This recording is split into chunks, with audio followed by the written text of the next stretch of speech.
Pak Pendeta Anugrah.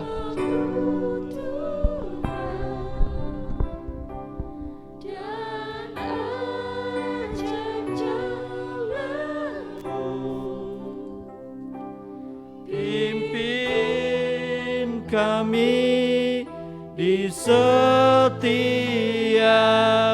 waktu, besar setiamu, besar setiamu tuh benar ya Tuhan. Agunglah karyamu Yesus, kami bersyukur padamu Yesus.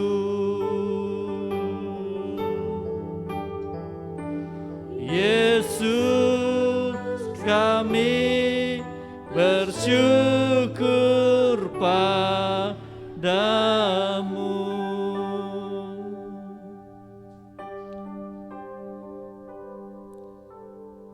Bapa di surga,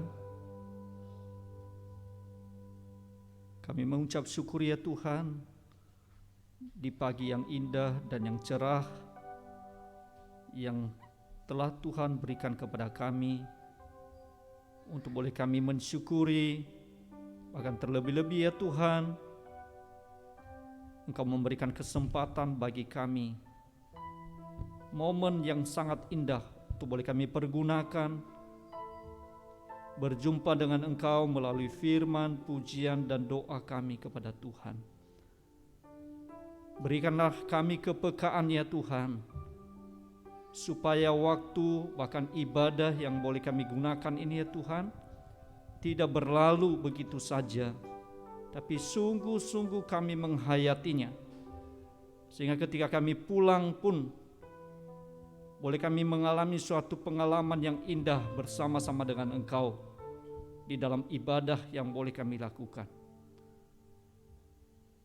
Tolonglah kami ya Tuhan, supaya kami tidak jatuh di dalam rutinitas, tidak jatuh di dalam sekedar seremonial semata, tapi sungguh-sungguh boleh kami mengalami satu perjumpaan dengan Engkau. Kuasa Roh Kudus mula ya Tuhan, bekerja berkarya di dalam hati kami yang paling dalam. Berkati seluruh jemaat-Mu, baik jemaat-Mu yang mengikuti streaming maupun juga jemaat-Mu yang hadir di tempat ini. Tolong kami semua ya Tuhan, terlebih-lebih juga hamba-Mu yang akan menguraikan sebagian daripada kebenaran firman Tuhan, supaya kebenaran itu boleh kami bersama-sama renungkan, sehingga boleh mengingatkan, menyadarkan, bahkan menegur kami, memperbaharui hidup kami hari ke hari, sehingga hidup kami boleh menjadi persembahan yang berkenan di hadapan Tuhan. Terpujilah Engkau ya Tuhan, berkat-Mu atas kami anak-anak-Mu. Di dalam nama Tuhan kami Yesus Kristus kami berdoa dan mengucap syukur kepada Tuhan. Haleluya. Amin. Puji Tuhan. Jemaat Tuhan dipersilakan duduk kembali. Bisa jemaat Tuhan diisi tempat duduk yang di depan. Masih ada yang kosong di depan. Ini 2 bangku. Baik.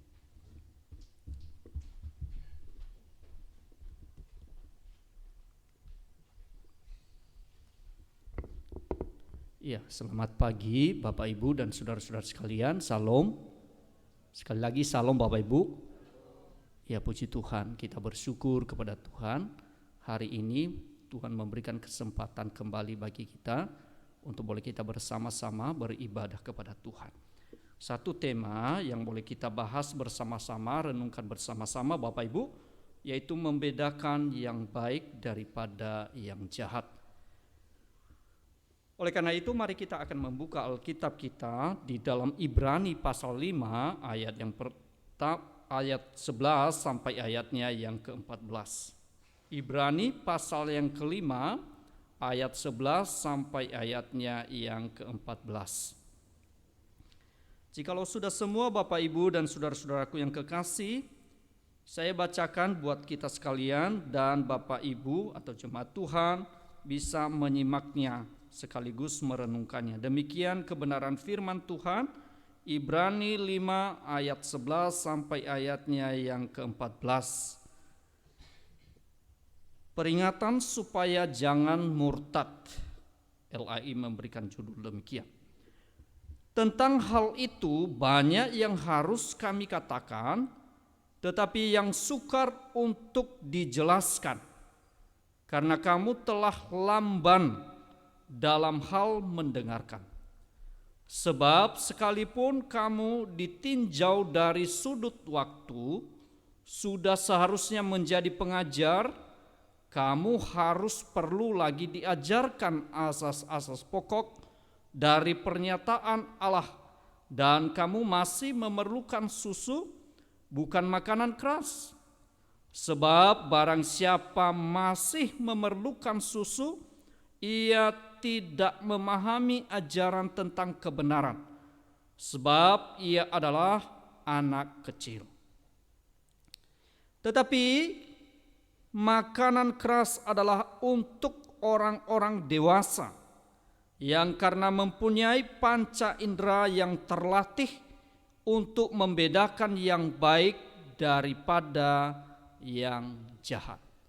Puji Tuhan, Bapak Ibu dan saudara-saudara sekalian, pada pagi hari ini kita akan merenungkan satu tema yang tentunya gereja kita sudah canangkan, saudara. Dan tema besar kita itu yaitu dewasa di dalam Kristus. Saudaraku yang dikasihi Tuhan, pada pagi hari ini kita melihat satu tema yang sangat menarik, saudara, di dalam surat Ibrani ini. Dan kita melihat bagaimana jemaat Tuhan itu di dalam perjalanan iman mereka, tidak juga mereka luput di dalam hal-hal tertentu, di dalam pemahaman mereka, di dalam pengertian mereka, saudara. Tidak jauh atau tidak ubahnya, mungkin saja bisa kekristenan atau jemaat Tuhan mengalami yang sama sebenarnya. Saudaraku yang dikasihi Tuhan, kita bisa melihat di dalam bagian kebenaran firman Tuhan yang baru kita baca pada saat ini, saudara, menyajikan tentang sesuatu hal yang sangat menarik sekali. Di mana ada satu persoalan besar dalam kehidupan jemaat, khususnya jemaat Ibrani, dan mungkin saja juga mengalami persoalan yang sama seperti halnya kita saat ini, saudara ya. Tidak hanya sekedar kepada jemaat Tuhan saat itu, tetapi hal ini pun juga bisa kita mengalami hal yang sama. Persoalan yang sangat besar ini, saudara, yaitu di dalam persoalan adalah lamban dalam hal mendengar. Saudaraku yang dikasihi Tuhan, yang dimaksud lamban dalam mendengar, saudaraku yang dikasihi Tuhan, di sini bukan kurang menangkap ya, saudara, bukan. Bukan dia berbicara tentang itu, bukan, saudara ya. Jadi yang dimaksud hal yang lamban dalam mendengar, saudara, yaitu mereka tumpul. Kalau bahasa kerennya itu kalau kita makan kerupuk itu loh, saudara, sudah melempem, saudara ya.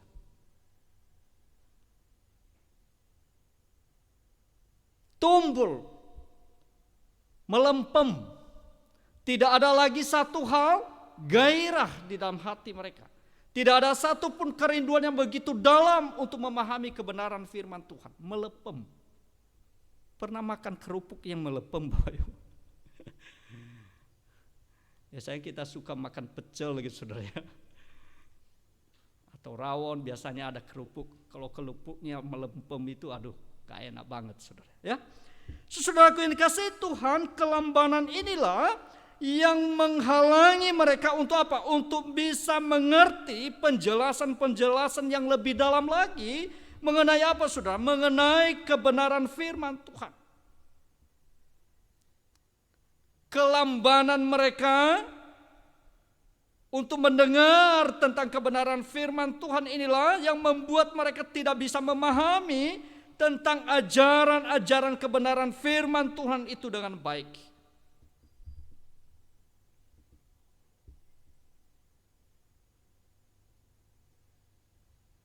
Saudaraku yang dikasihi Tuhan, jemaat Tuhan itu berada dalam keadaan yang belum siap. Belum siap menerima ajaran-ajaran yang sehat, ajaran-ajaran yang keras, pemahaman-pemahaman yang keras. Saudaraku yang dikasihi Tuhan, perlu kita mengoreksi hati kita. Perlu kita mengoreksi diri kita. Jangan-jangan keberadaan jemaat yang mereka alami ini pun juga kita alami saat ini.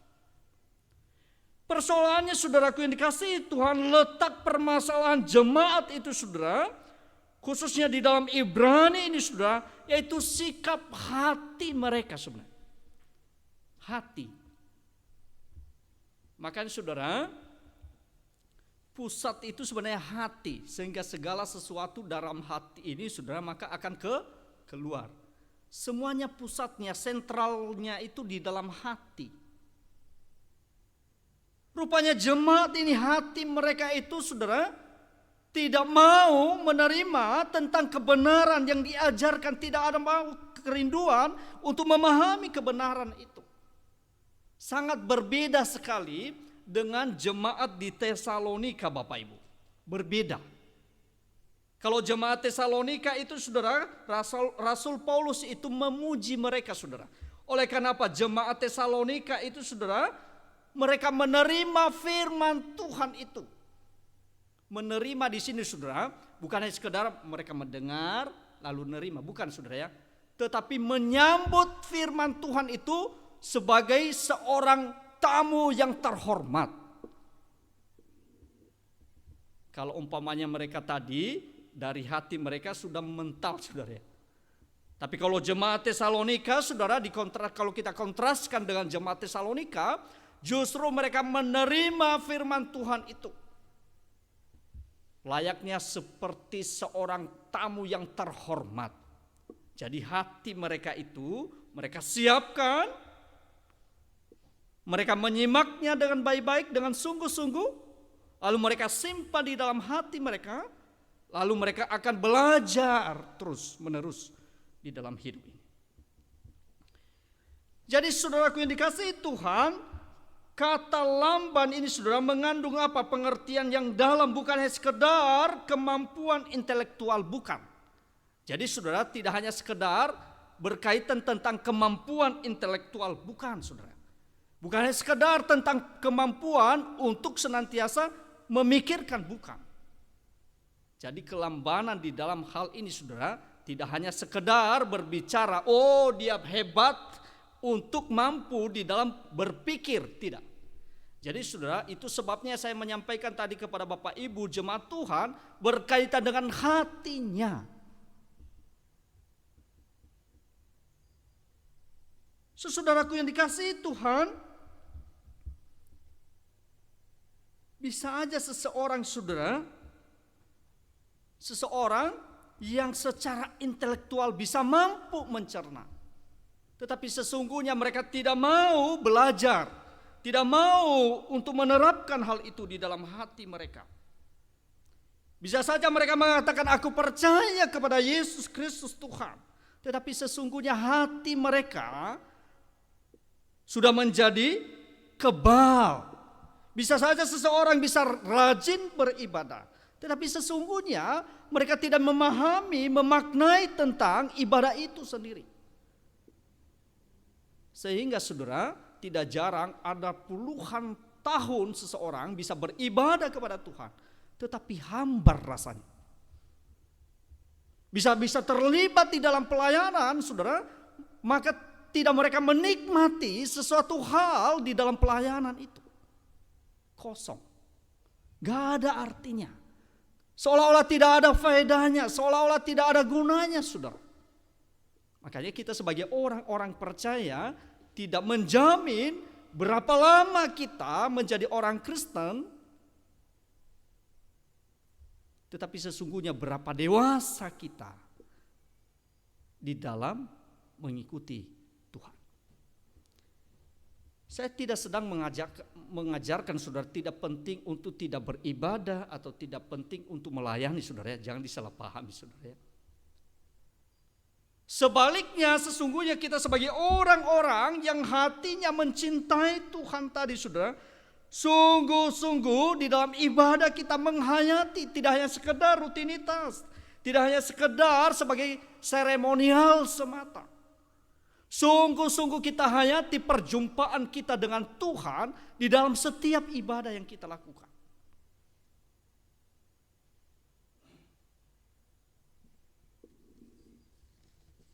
Memang tidak mudah saudaraku yang dikasihi Tuhan.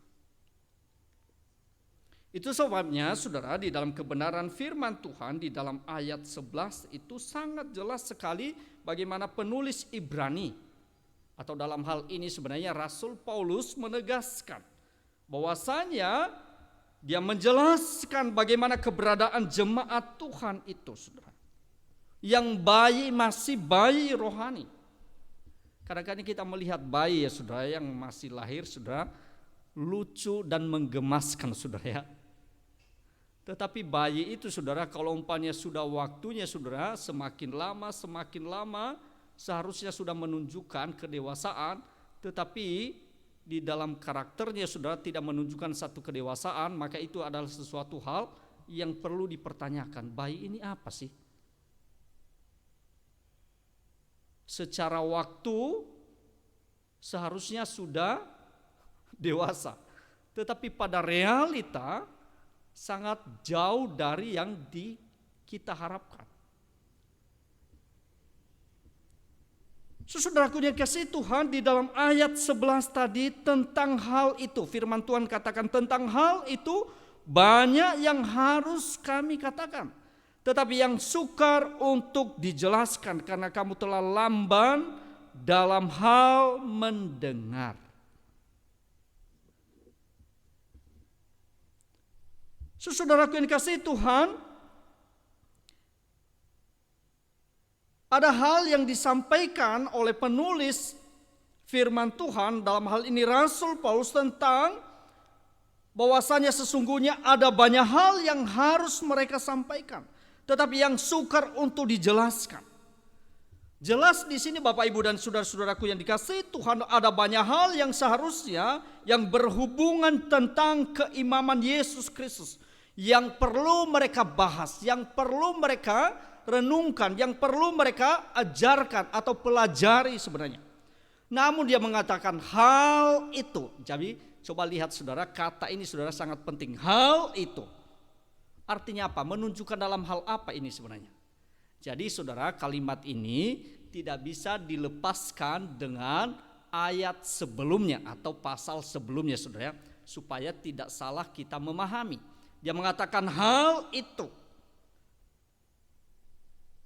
Kalau Bapak Ibu perhatikan di dalam ayatnya yang ke-10 saudara, jadi itu sebabnya saya mengatakan ini hal itu pasti ada kaitannya dengan ayat sebelumnya. Di dalam ayat 10 saya bacakan buat Bapak Ibu dan saudara-saudara sekalian ya.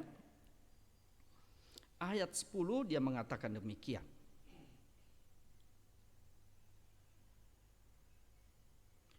Dan ia dipanggil menjadi imam besar oleh Allah menurut peraturan Melkisedek. Artinya apa? Tentang hal apa saudara? Tentang hubungan dengan Melkisedek. Itu tentang hal itu sebenarnya banyak hal yang telah kami sampaikan kepada kamu sebenarnya. Tetapi saudara, dalam hal ini kami tidak menyampaikan tentang hal itu kepada kamu. Nah saudara, ini penting untuk boleh kita pelajari. Yaitu apa yang belum disampaikan kepada mereka, yaitu peraturan Melkisedek. Dan itu bisa kita pahami di dalam pasal yang ke-7 loh Bapak Ibu. Jadi ada rangkaian narasi yang tidak boleh dipisahkan. Jadi Paulus atau penulis Ibrani menyampaikan kepada mereka bahwasanya ada banyak hal yang perlu kami sampaikan sebenarnya. Ada banyak hal yang kami sampaikan. Tetapi hal asas-asas saja yang kami sampaikan, kamu belum pahami kok. Seharusnya banyak yang perlu kita bahas bersama-sama. Ada banyak hal yang perlu kita pelajari bersama-sama tentang Kristus. Tetapi asas-asas saja masih belum kamu pahami dengan baik. Kamu berhenti di dalam pemahaman-pemahaman yang dasar-dasar. Bisa saudara? Kalau kita memahami hal ini saudara, berarti orang Kristen itu sebenarnya di dalam pemahamannya saudara, di dalam imannya, di dalam pengetahuan tentang keimanannya, pengenalannya akan Tuhan, tidak menjadi stagnan. Oh, aku sudah belajar tentang doktrin, sudah berhenti dari situ. Enggak. Atau saya sudah belajar tentang pemahaman tentang kristologi umpamanya sudah. Oh, sudah saya tahu tentang kristologi, tentang Kristus. Tidak berhenti dari situ saudara. Itu masih dasar-dasar. Oh, aku sudah belajar tentang Allah Tritunggal. Tidak menjadi puas tentang pemahaman sekedar dasar-dasar itu. Saudaraku yang dikasihi Tuhan, Paulus atau penulis Ibrani menyampaikan kepada mereka. Apalagi kalau umpamanya kami menjelaskan sesuatu hal yang sulit, itu sukar bagi kamu. Dasar-dasar saja itu menjadi sulit, bahkan kamu sudah lamban untuk mendengarkannya. Apalagi hal-hal yang lain. Bisa kita pahami hal ini saudara? Seharusnya memacu kita sebagai orang-orang percaya untuk terus belajar. Saudaraku yang dikasihi Tuhan, disebabkan oleh karena apa ini Bapak Ibu? Sekali lagi disebabkan oleh karena mempunyai sikap hati yang tidak mau menyambut kebenaran firman Tuhan itu. Karena sikap hati yang tidak mau menerima kebenaran firman Tuhan itu. Coba kalau umpamanya mereka berjumpa dengan firman Tuhan, berjumpa dengan Tuhan melalui firman-Nya, kira-kira hatinya bagaimana saudara? Ada kerinduan enggak? Oh, pasti ada kok.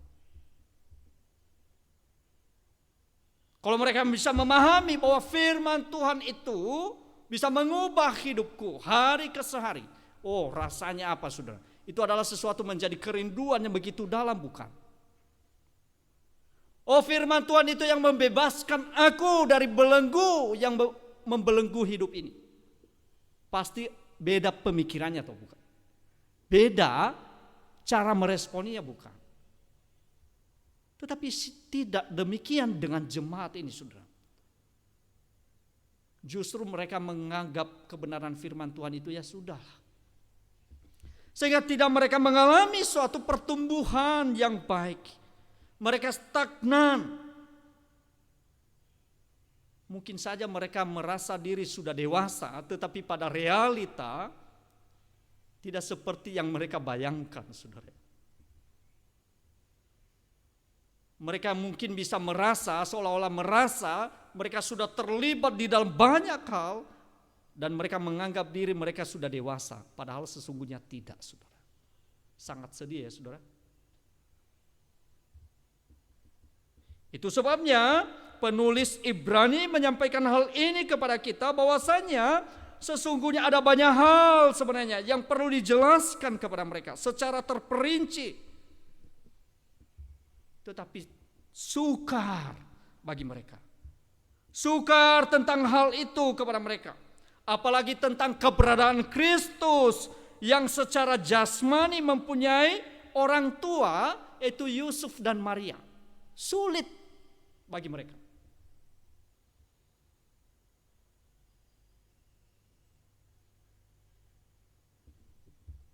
Padahal secara waktu tadi seharusnya sudah menjadi dewasa. Bisa mereka memahami tentang apa? Tentang keberadaan Yesus Kristus sebagai manusia yang juga memiliki orang tua lahiriah, saudara. Tetapi mereka tidak sampai di sana, saudara.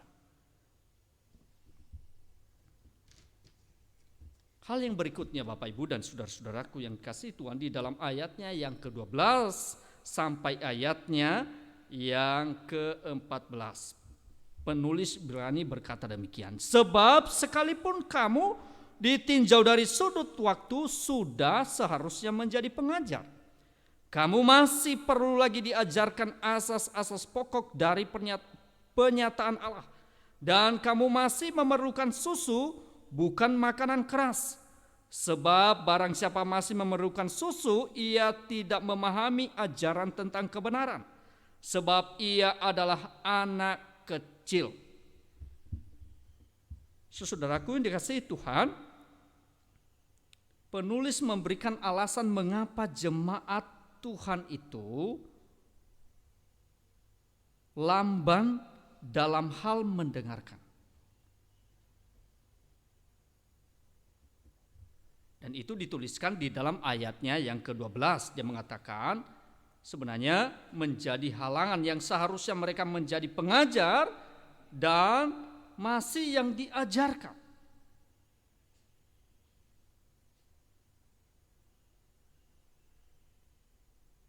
Firman Tuhan yang seharusnya mengubah hidup mereka, menolong mereka dari waktu ke waktu. Kalau dilihat dari waktu tadi sudah menunjukkan lama mereka mempelajari tentang firman Tuhan, tetapi tidak mengalami satu pertumbuhan. Sebenarnya waktu di sini saudara yang dibicarakan di sini saudara, yaitu lama. Jadi perjalanan mereka itu sebenarnya cukup lama. Kalau umpamanya anugerah, dari kecil sudah menjadi orang Kristen sampai saat ini. Jadi waktu yang dibicarakan pertama di sini yaitu lama sudah menjadi orang percaya. Tetapi tidak menjamin mereka menjadi sudah dewasa, saudara. Tua, ya. Makanya Bapak Pendeta Syakosin di dalam ibadah HUT gereja kita itu saudara sedikit dia memberikan satu sinyal kepada kita sebenarnya, yaitu tua dan dewasa. Nah, dia sedikit memberikan satu sinyal kepada kita, apa bedanya tua dengan dewasa. Ya, setidaknya sebenarnya itu butuh kepekaan buat kita saudara ya. Kalau tua sudah pasti oleh karena waktu saudara. Tapi dewasa ini sangat penting sekali.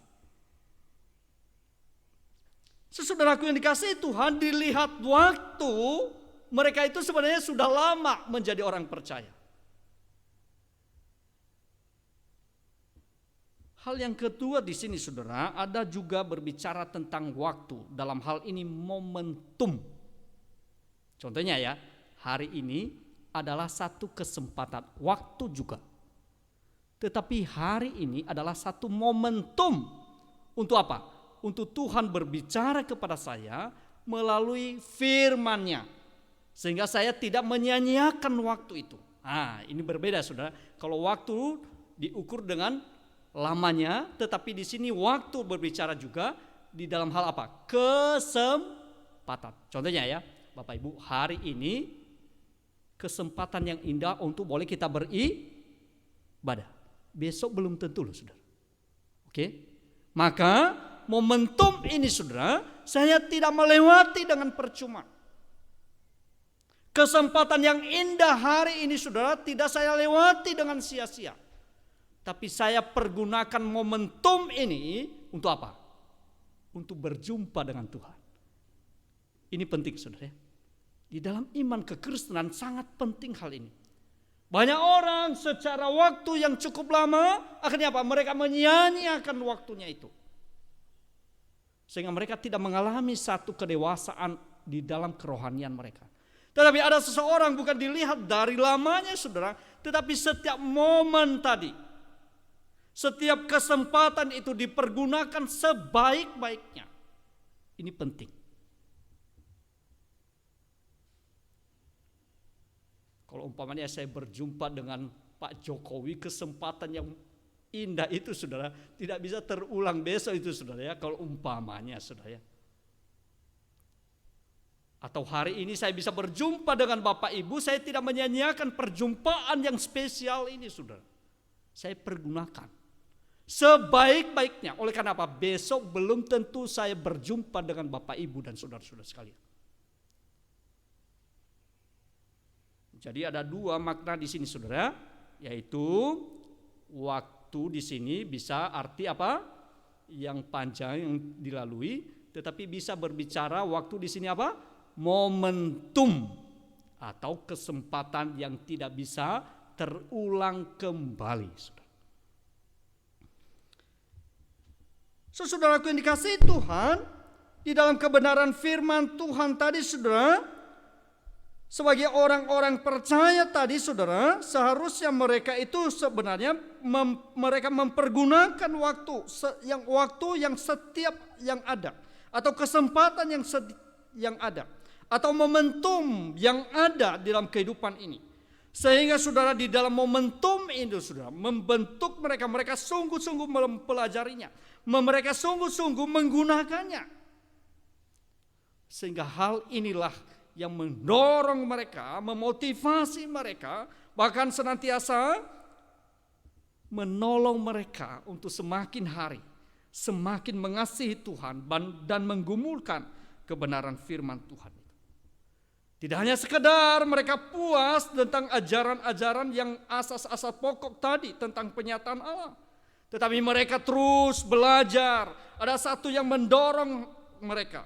Ada satu hati yang senantiasa terus mengasihi Tuhan dan belajar untuk mengenal Tuhan lebih baik lagi. Bagaimana dengan kita, saudara, sebagai orang-orang percaya saat ini? Mungkin hal ini sebenarnya untuk berbicara kepada kita, saudara. Tidak puas untuk hanya mengenal satu poin, saudara, ya.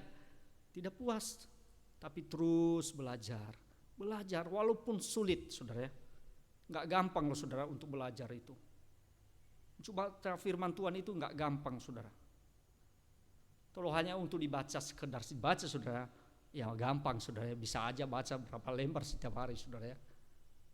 Tapi untuk menghayatinya dan terlebih untuk belajar untuk menerapkannya di dalam kehidupan keseharian kita, saudara, waduh, sukar sekali. Kenapa? Kita bergumul tentang diri kita sendiri, saudara. Gak gampang, saudara. Bukan hanya jemaat Tuhan yang sulit, kami pun juga, saudara, hamba Tuhan, bergumul dengan keegoan kami. Keinginan daging ini selalu kita bergumul, saudara. Gak gampang, gak mudah, saudara.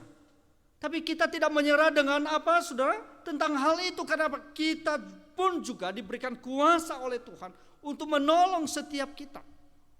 Nah, kita ingat hari ini, saudara, tentang apa? Yang sebentar lagi tentang Pentakosta atau pencurahan Roh Kudus, sebenarnya.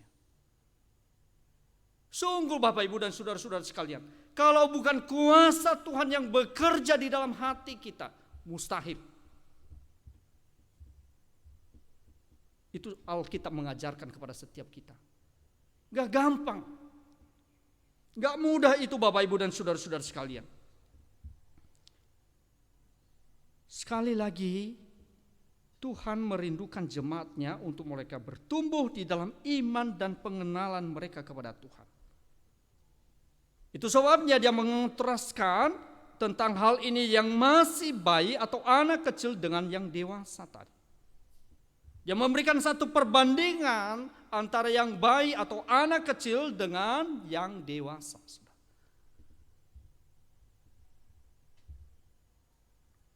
Di dalam ayatnya yang ke-13-14 sebenarnya, atau juga di dalam ayat 12 tadi sudah menyinggung anak kecil dan dikontraskan dengan orang dewasa. Anak kecil di sini, saudara, bisa diartikan dengan bayi, ya, saudara.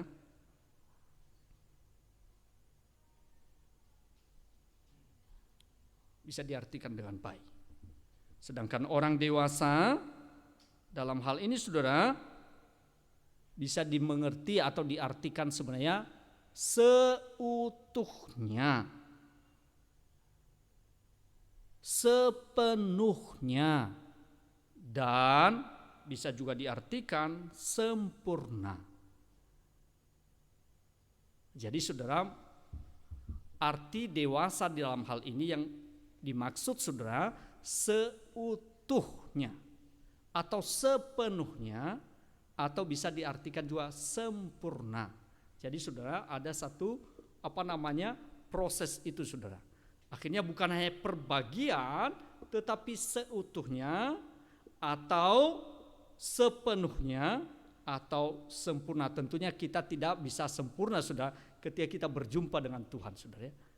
Tapi ada prosesnya, saudara. Saudaraku yang dikasihi Tuhan, sedangkan anak kecil memerlukan susu, dikatakan. Sedangkan orang dewasa memerlukan makanan keras. Susu dalam arti ini, saudara, merupakan minuman bergizi sebenarnya, saudara. Tetapi itu bukan yang disampaikan, bukan itu diartikan di sana sebenarnya. Tetapi maksudnya di sana, saudara, yaitu bayi itu, saudara, sebenarnya di dalam persoalan pencernaannya, saudara. Kalau bayi itu ketika dia makanan keras, itu tidak, pencernaannya itu belum siap untuk mencernanya, saudara. Jadi itu bukan pada susunya sebenarnya yang ditekankan, tetapi pada bahwa bayi itu ketika dia memakan atau menikmati makanan yang keras itu, pencernaannya itu belum siap. Artinya apa? Kalau bayi rohani itu belum siap, makanan-makanan yang keras belum siap untuk ditegur. Kalau ada firman Tuhan yang menegur mereka, tidak jarang menjadi apa, saudara? Menjadi marah, saudara. Ketika ada firman Tuhan yang begitu keras untuk menegur mereka, maka tidak jarang menjadi apa? Mudah tersinggung, saudara. Termasuk yang di depan ini mungkin, saudara. Ketika firman Tuhan yang begitu keras itu mengingatkan mereka, memperingatkan mereka, menegur mereka, tidak jarang sudah mulai bagaimana, sudah mutung. Nggak usah pelayanan. Padahal itu berguna untuk kita sebenarnya. Untuk apa? Supaya kita, jenjang kita itu loh, saudara, semakin hari semakin dewasa, atau dikatakan tadi dewasa dalam hal ini utuh di dalam pemahaman kita, sepenuhnya di dalam pemahaman kita. Kalau bayi tadi, saudara, bayi itu sifatnya egois loh, saudara. Ya. Dan bayi itu tidak ada kepekaan, saudara. Nangis ya nangis sekeras-kerasnya, ngambek ya ngambek sekeras-kerasnya, saudara. Gak ada kepekaan. Itulah yang terjadi. Jadi kalau bayi itu, saudara, organ pencernaan anak atau bayi itu belum sanggup menerima makanan keras. Sedangkan organ pencernaan orang dewasa itu siap menerima makanan keras. Artinya apa, saudara?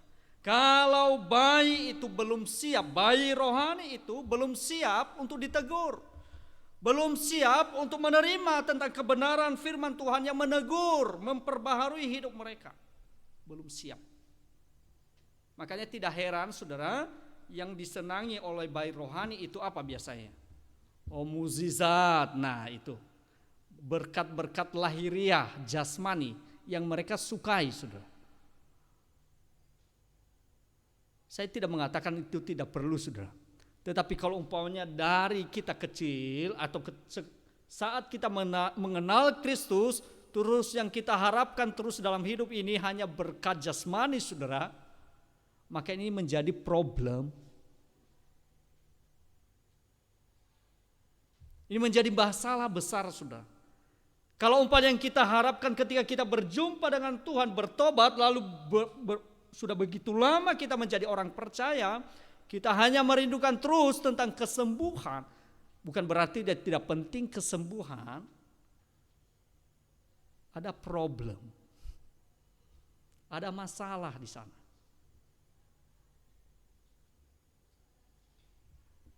Tapi seorang yang dewasa itu sudah siap menerima hal-hal yang bisa menegur mereka.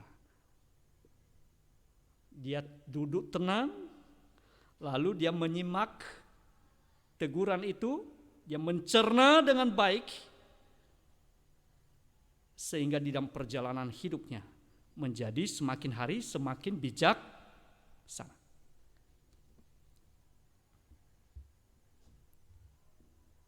sangat berbeda dengan bayi tadi, saudara. Ketika ada teguran langsung ucul, saudara. Layaknya seperti bayi, anak kecil. Tidak ada satupun sensitif rohani. Tidak ada satupun kepekaan. Yang dia harapkan itu hal-hal yang fenomenal, saudara ya. Kalau bahasa anak muda, bahasa kerennya. Hal-hal yang spektakuler gitu, saudara. Wow gitu. Nah itu anak-anak senang sekali. Tapi kalau umpamanya dia diajak, bagaimana bisa mengenal Allah, kuasa Allah di tengah-tengah keheningan atau di tengah-tengah ketenangan, saudara, sulit bagi dia. Jadi anak itu hal-hal yang apa? Egois, hal-hal yang fenomenal, hal-hal yang spektakuler gitu, saudara. Wow, baru dia bilang, oh kuasa Allah bekerja. Kalau umpamanya di tengah-tengah pergumulan, tantangan kehidupan ini, biasanya dibilang, bagaimana ada Allah? Bagaimana kuasa Allah dinyatakan? Padahal sesungguhnya aku dalam kesukaran, penderitaan. Hanyalah orang-orang dewasa yang bisa memahami hal itu, dan hanya orang-orang dewasa yang memiliki kepekaan, mereka bisa bahkan menyadari bahwa kuasa Allah itu tidak hanya sekedar bekerja di dalam hal-hal yang spektakuler, tetapi juga Allah bekerja di dalam hal-hal yang sulit sekalipun. Memang sulit ya saudara, sukar ya. Tapi Tuhan ajar kita, Tuhan tuntut kita untuk boleh kita semakin hari dewasa di dalam iman dan pemahaman kita. Sekali lagi, anak kecil belum bisa memahami ajaran tentang kebenaran, sedang orang dewasa di dalam iman sudah bisa memahaminya.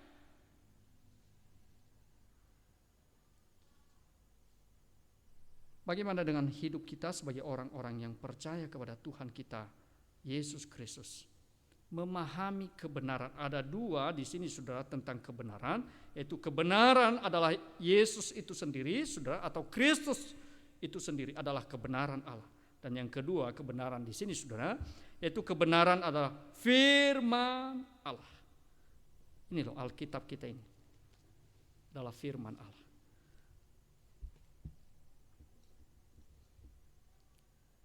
Firman Allah ini tidak hanya sekedar kita memahami tentang tadi sekali lagi asas-asas, yaitu bisa memahami tentang doktrin, tidak hanya sekedar tentang memahami tentang surga, tidak hanya sekedar memahami bahwa kehidupan kekal, tidak hanya sekedar memahami tentang neraka. Ada banyak hal yang boleh kita pelajari bersama-sama.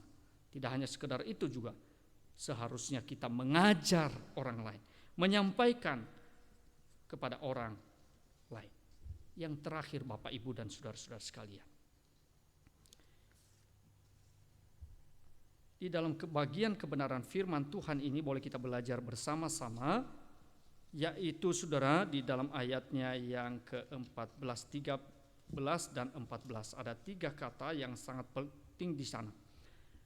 Untuk boleh kita semakin dewasa di dalam iman kita dan bisa kita membedakan mana yang baik dan yang jahat itu. Ada 3 saudara yang mengatakan di sana sebenarnya harus ada latihan. Ini penting saudara di dalam ayatnya yang ke-13, 14. Dan yang kedua itu yaitu ada praktek. Dan yang ketiga maka ada kebiasaan. Saudaraku yang dikasihi Tuhan, latihan itu biasanya dikaitkan dengan kita mendapatkan kekuatan. Betul ya saudara? Kalau umpamanya seorang yang fitness itu saudara, dia harus terus berlatih. Makanya tidak heran saudara di dalam Alkitab kita itu selalu digambarkan seperti seorang olahragawan saudara. Seorang olahragawan itu bagaimana saudara? Dengan latihan itu maka mereka mendapatkan apa saudara? Kuat dong, otot-ototnya itu saudara. Memang saya lihat ya kalau umpamanya seorang yang nge-gym saudara ya, atau punya otot gede saudara. Kecuali saya nggak ada ototnya saudara ya, kurus saudara. Maksudnya di sini sudah, latihan itu sangat penting. Latihan rohani itu sangat penting sekali. Untuk apa? Supaya kita mendapatkan kekuatan rohani. Coba bayangkan kalau umpamanya kita tidak ada latihan di dalam hidup ini, sudah. Kekuatan apa yang kita dapatkan?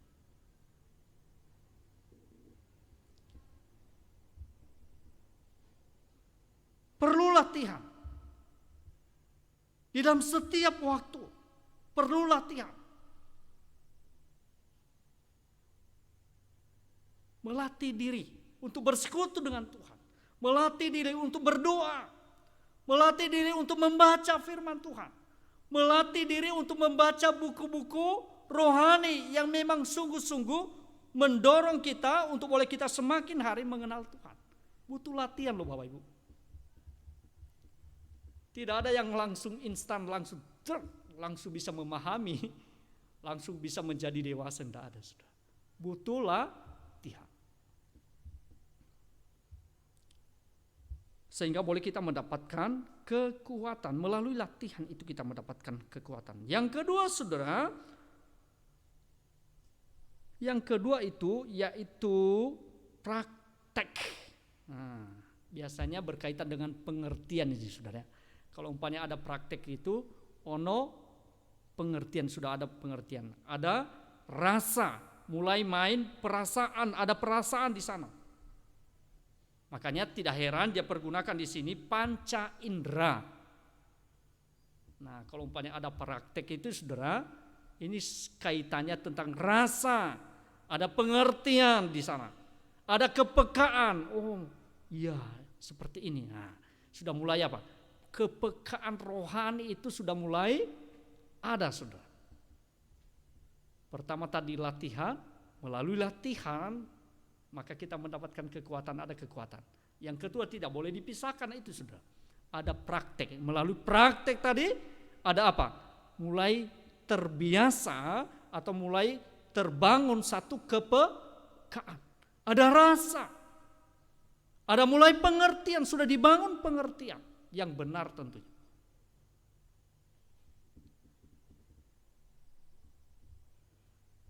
Dan yang ketiga saudara, sudah mulai ada kebiasaan. Nah, kalau umpamanya sudah ini saudara, sudah lebih enak ini saudara ya. Kalau hal ini sudah ada saudara, maka tidak ada jemaat Tuhan di dalam gereja itu yang merasa diri seolah-olah tidak ada bagiannya di dalam pelayanan. Nah, kalau udah sampai di situ saudara ya. Saya tidak tahu sampai di mana kita saudara ya. Tapi Tuhan selalu merindukan kita dengan kasih-Nya yang lemah lembut. Mengajari kita dengan lemah lembut. Memanggil kita dengan lemah lembut. Untuk boleh kita mengenal Dia semakin hari, semakin bertambah.